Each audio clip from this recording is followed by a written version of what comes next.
Bienvenidos a Asuntos Públicos. La Argentina, que preside el Consejo de Seguridad de las Naciones Unidas, anunció hoy que rechaza una intervención militar de las potencias en Siria. Recién estábamos viendo imágenes de la situación allí. Este será el caldero que se ha vuelto a transformar esa región del mundo. Será nuestro tema de esta noche en Asuntos Públicos.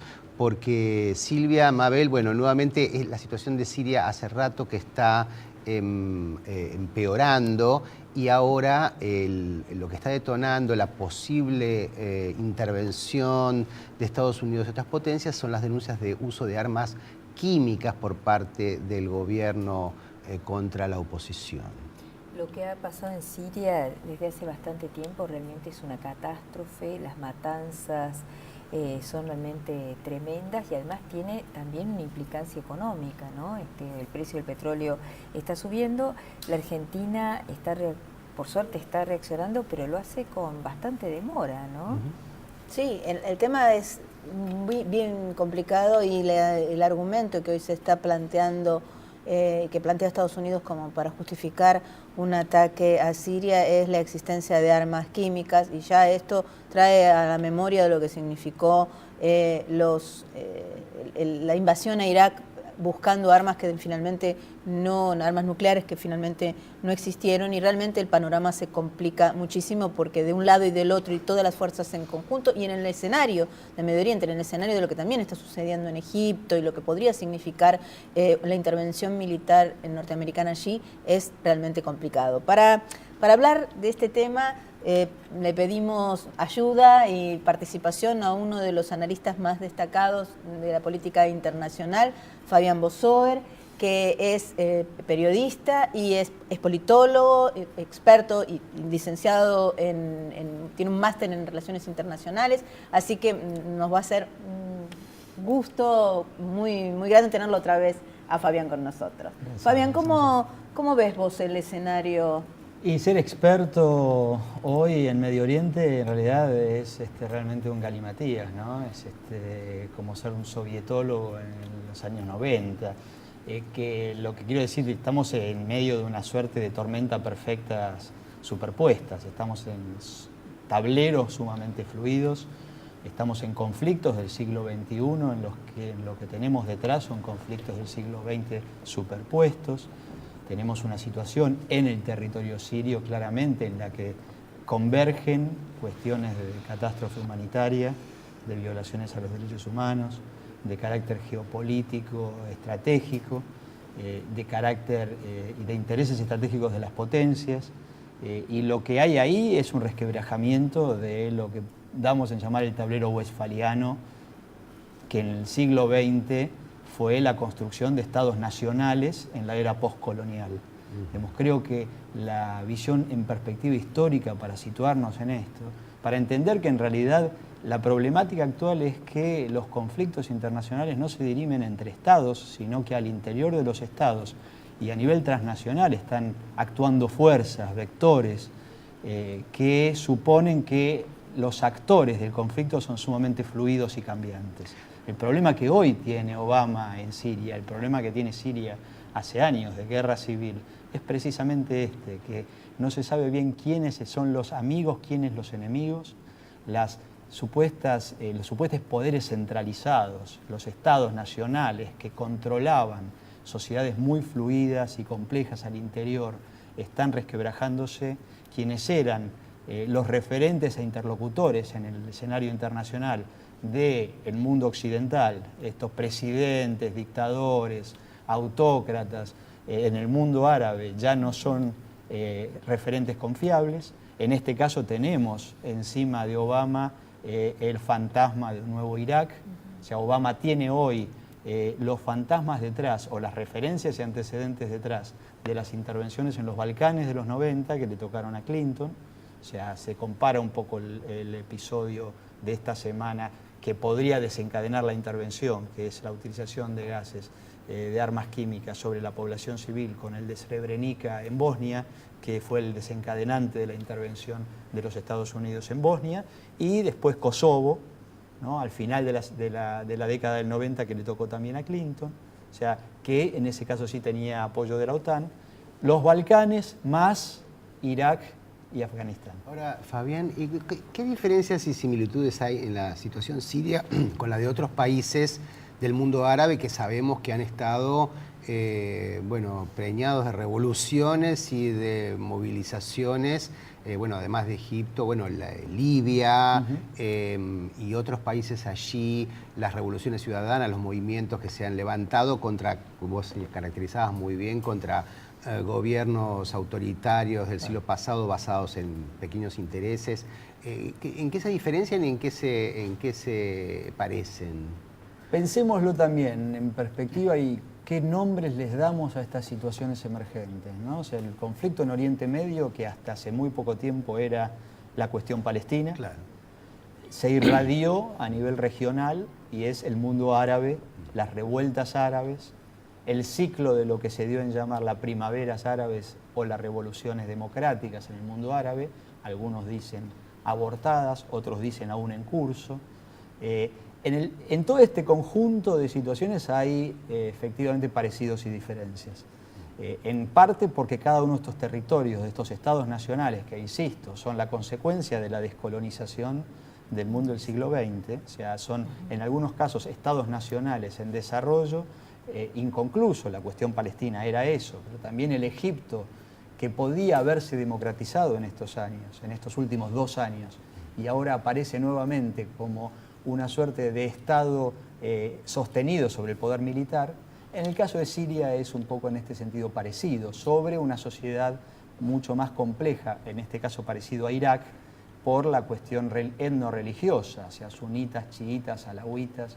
Y esto también es un factor que condiciona y dificulta la comprensión por parte del mundo occidental de estas sociedades. O sea, esta idea de que son estados nacionales gobernados por autocracias, la globalización les genera un estímulo democrático, las sociedades aparecen como sociedades civiles reclamando democracia y resulta que cuando caen los autócratas lo que emerge son sociedades civiles que no son las que el mundo occidental está acostumbrado a entender como tales y además cuando votan gobiernos islámicos y esos gobiernos islámicos tienen sus problemáticas, sus postulados, sus tradiciones y sus derivaciones, el caso de Egipto y el golpe de Estado a Morsi. Bueno, todo esto nos coloca de golpe como en los años 60, ¿no? Digo, o sea, es un escenario, además de la tormenta perfecta del siglo XX y siglo XXI, tenemos un escenario como en los años 60 en los cuales el mundo occidental, Estados Unidos, los desarrollos de las teorías de la modernización, es decir, la evolución de la globalización iba a llevarse, decía al principio, a una modernización económica, política y naturalmente a una suerte de modernización autoritaria que podía terminar en democracias al uso occidental. Y esa parábola terminó en la sucesión de dictaduras militares porque esas teorías se desencantaron muy rápidamente al observar que estas sociedades no entendían los modos occidentales de ingresar en la democracia moderna y secular. El problema es que hoy estamos viviendo en Egipto, en Siria, en otra situación, algo parecido, que es la incomprensión occidental para entender que no se pueden, a través de intervenciones, implantar modos de transición administrada y controlada del autoritarismo a la democracia. Es todo mucho más complejo. Ahora, otra vez, respecto de la situación de Siria, ¿por qué Siria es distinto a Egipto? Entre otras tantas cosas.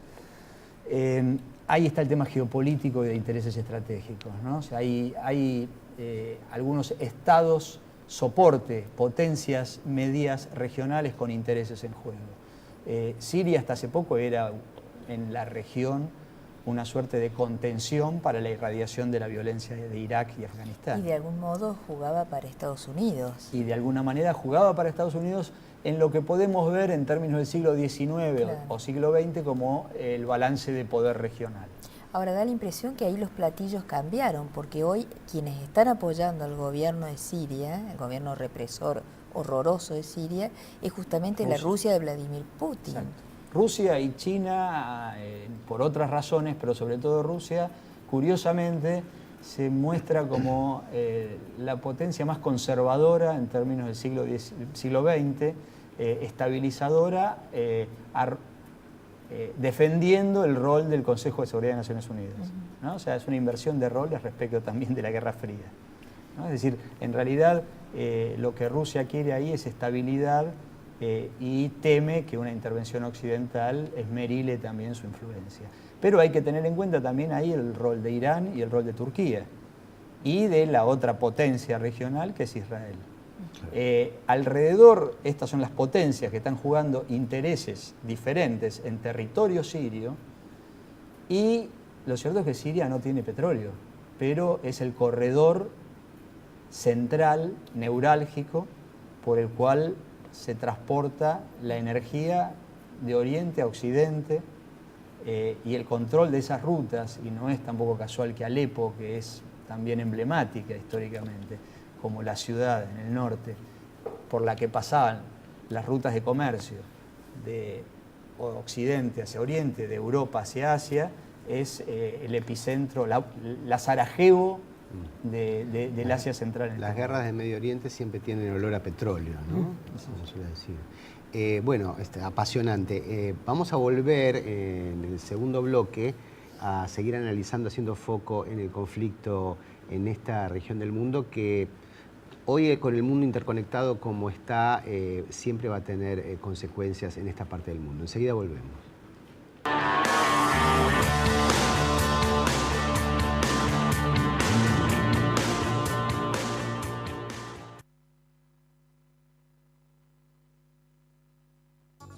Créditos Pymes.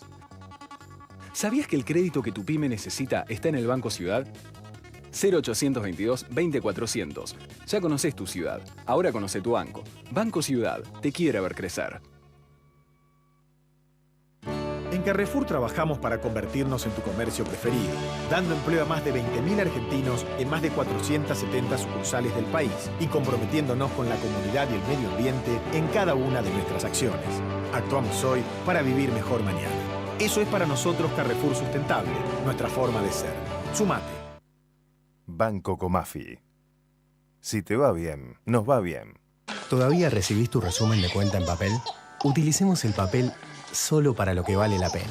Ingresa hoy a itaú.com.ar y colabora con un mundo más sustentable solicitando tu resumen digital. El mundo cambia. Itaú cambia con vos. Itaú, hecho para vos. Con Claro, tenés todo internet por apenas $1 por día.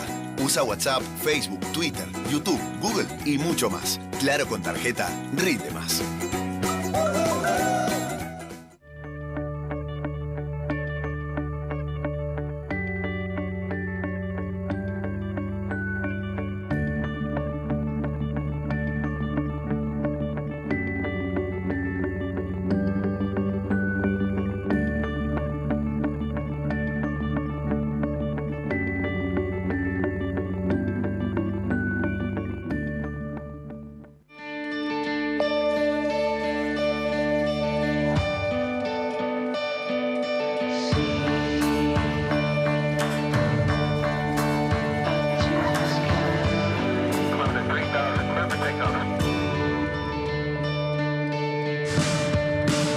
Peugeot 3008.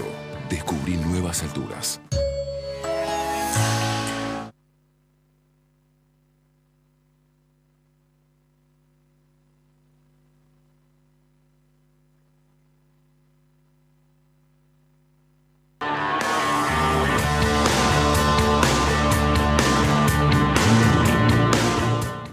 Seguimos en Asuntos Públicos, hoy intentando entender mejor qué está ocurriendo en Siria y en la región de Medio Oriente, donde no es tan fácil encontrar a los buenos, quiénes son los buenos y quiénes son los malos, ¿verdad, Mabel?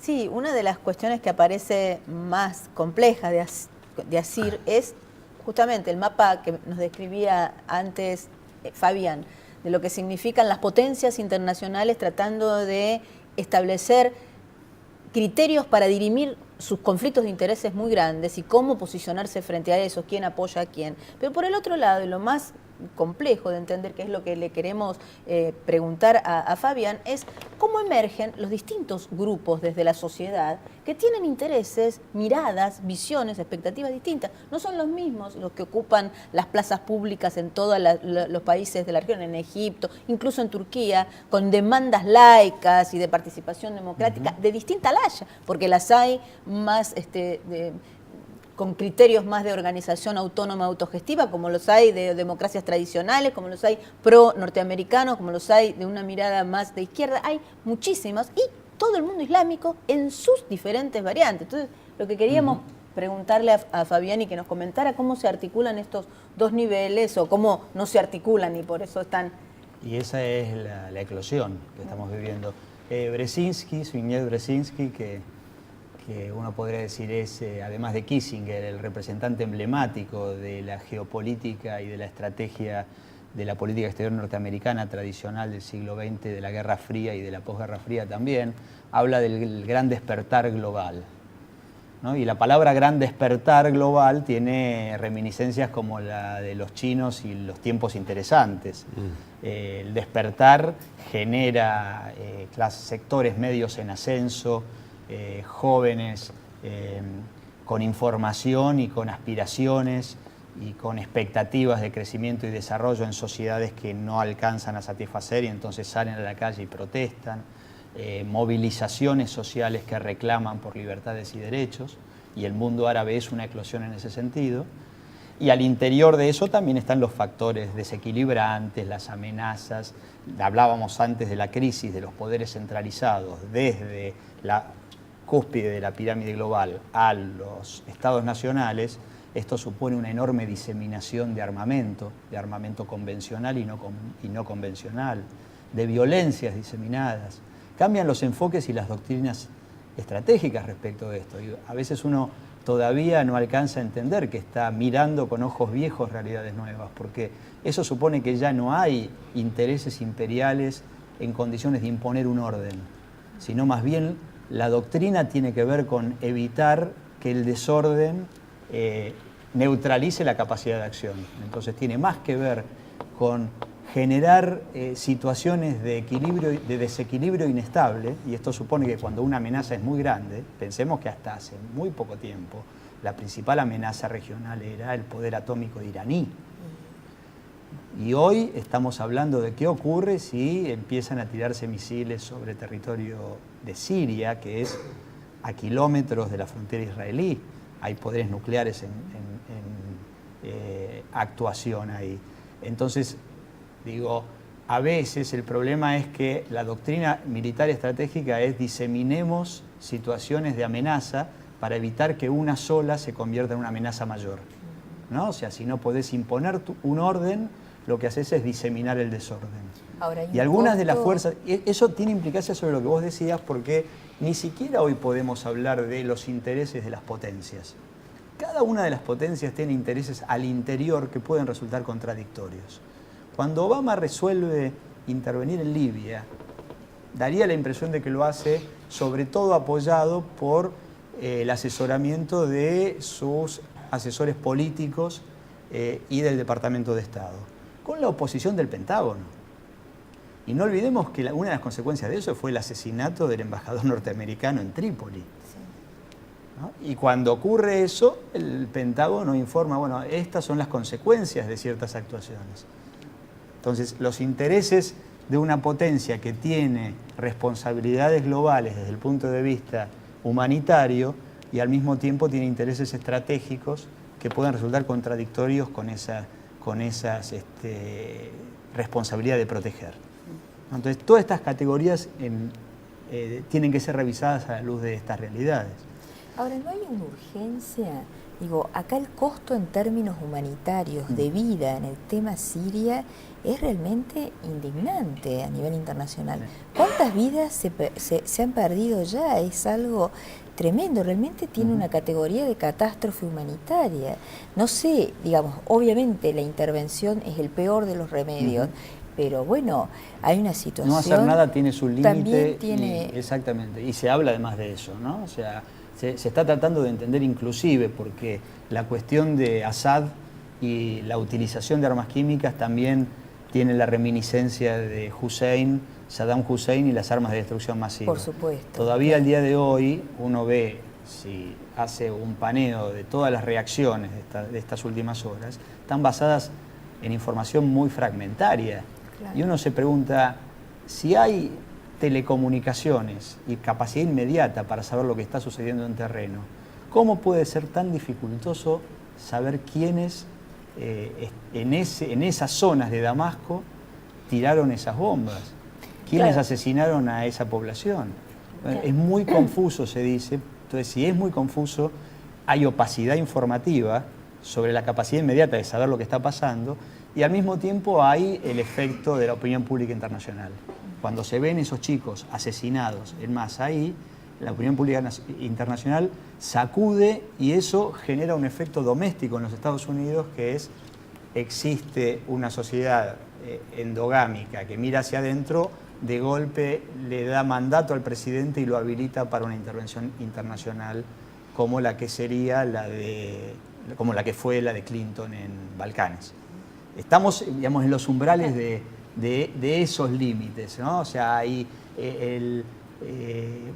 Bush, hijo, y Clinton están como informando en la cabeza de Obama esa delgada línea en la cual la intervención es admitida, es necesaria, es lanzada, pero está claro que hay ahí intereses contradictorios en pugna, y eso es lo que, además del Consejo de Seguridad y la oposición de Rusia y de China, está haciendo repensar que meterse, además ahora con un ataque occidental en Siria, puede ser profundizar el conflicto más que controlarlo, resolverlo o darle un cauce, ¿no? Es que aquí aparecen dos cuestiones. Una que tiene que ver con la credibilidad realmente, con estas trayectorias recientes de Estados Unidos y su intervención, alegando razones humanitarias y alegando existencia de armas que después no se comprobaron, genera también mucha inquietud, y mucha inquietud concreta, porque el argumento humanitario en general es un argumento, es el argumento que uno pensaría, cómo no hay poder en el mundo que pueda parar las situaciones de desborde de derechos humanos como los que pasaron en los Balcanes en su momento y lo que están pasando ahora. Es decir, tendría que haber, y la buena conciencia diría, hay alguien que tiene que parar este desastre. Ahora, si cuando el que supuestamente tiene que parar el desastre es parte del conflicto, parte de el armado de ese escenario, como una de las partes, como decís vos, no el único, pero es una parte interesante, además con una parte muy interesada en estrategias geopolíticas directas. No hay un tercero neutral que no tiene nada que ver y viene y dice, paren, calmen, sino vengo y se sabe que las consecuencias en términos humanitarios incluso pueden llegar a ser mucho más desastrosas. Y además, déjame agregar una cosa muy brevemente. El comunicado de la Cancillería Argentina da cuenta de esa contradicción. Si uno lo lee con detenimiento, se habla ahí de una responsabilidad internacional en detener una catástrofe humanitaria, en impedir que sigan ocurriendo estos crímenes de lesa humanidad. Se habla inclusive de su juzgamiento en el Tribunal Penal Internacional, ¿no? Bueno, el Tribunal Penal Internacional juzgó a Milosevic, pero eso ocurrió después de una intervención militar occidental con cierto respaldo y legitimidad y legalidad internacional, pero fue una intervención al fin que no tenía la legitimidad de Naciones Unidas en su conjunto, del Consejo de Seguridad. Por otro lado, se habla de la no intervención, de la doctrina Drago, ¿no? Entonces la pregunta es fenómeno, ¿no? O sea, ¿cómo se hace para conciliar ambas cosas? La responsabilidad de proteger, que es un bien internacional público global, y un andamiaje, una estructura del sistema internacional que sigue sostenida sobre pilares de otra época, que son los pilares de las soberanías estatales, la autodeterminación de los pueblos, pero la no intervención en asuntos de otros países, ¿no? Y hasta dónde hoy podemos sostener que lo que está ocurriendo en Siria es un asunto interno de Siria, ¿no? Entonces, ahí se plantea una contradicción. Está claro que estamos también en el vértice, por razones simplemente temporales de esa cuestión, porque la Argentina preside el Consejo de Seguridad de Naciones Unidas como miembro no permanente, pero el Consejo de Seguridad hoy está apoyado y sostenido sobre esa contradicción. Tal vez entonces se trata de un tema aún más complejo que lo que fue Irak en su momento, porque además tenemos otros actores, como señalaba bien Fabián, China, Rusia, que cobran un papel predominante. Pero bueno, hasta aquí llegó nuestro tiempo, pero creo que hemos avanzado en entender, por lo menos, que todo lo que no sabemos, ¿no? Lo complejo que es este asunto, pero los factores que están en juego, y ya tenemos más elementos como para ver qué ocurre en los próximos días, que seguramente habrá muchas novedades. Gracias por acompañarnos. Esto fue Asuntos Públicos.